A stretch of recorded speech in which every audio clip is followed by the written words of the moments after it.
All right, Saturday afternoon, back at it.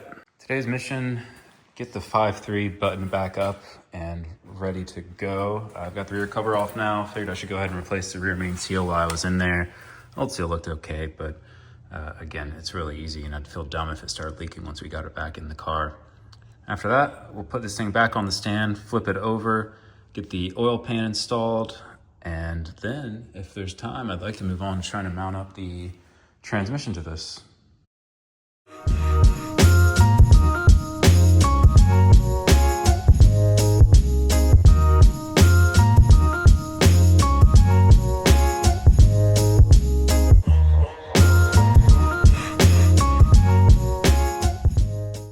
Next is to work on the oil pan. So this is the Poor Man Motorsport. I forgot the model number, but it's their Holly 302-1 knockoff. I'll put a link in the description. I got their baffle kit too, went ahead and put that in there. I don't plan to do any road coursing or make this car crazy fast, but just in case, kind of while you're in there. We are gonna have to modify the windage tray a bit. As you can see, we need a little bit of clearance there so that this can sit flush against the windage tray for the pickup tube. So I'm gonna get the Dremel out, just cut a little bit of chunk of that out so it'll sit flush. And then we should be able to get this thing on. Pickup tube and windage tray are back on. Probably took a little too much off of the windage tray there, but that's okay. Now to get the pan on.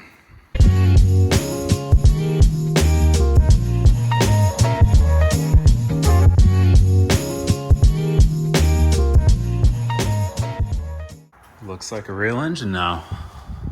So this is the full Guru Autowerks LS-8HP E90 kit. Comes with everything you need to adapt one of these to your LS E90 project.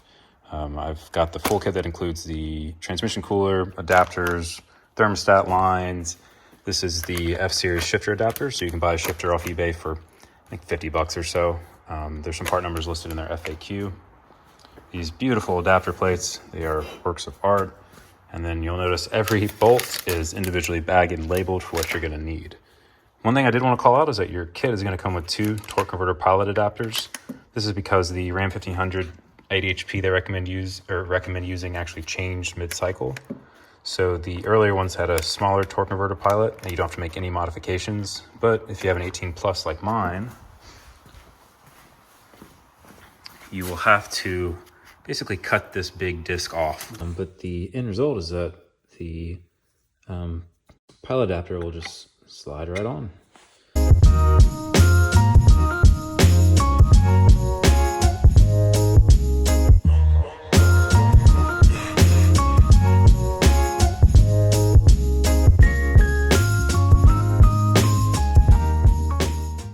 All right, I messed up and didn't film me actually connecting these two, but hey, the transmission and engine are officially one. I've got to go through and torque these bolts, and I've still got to put the bolts in for the torque converter to the flex plate. And then this thing is ready to go in the car.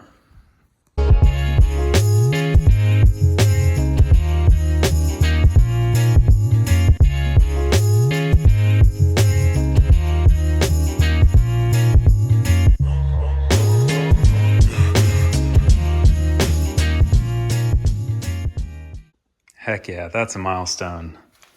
She's officially in, hopefully for good. Looks good in there, plenty of space.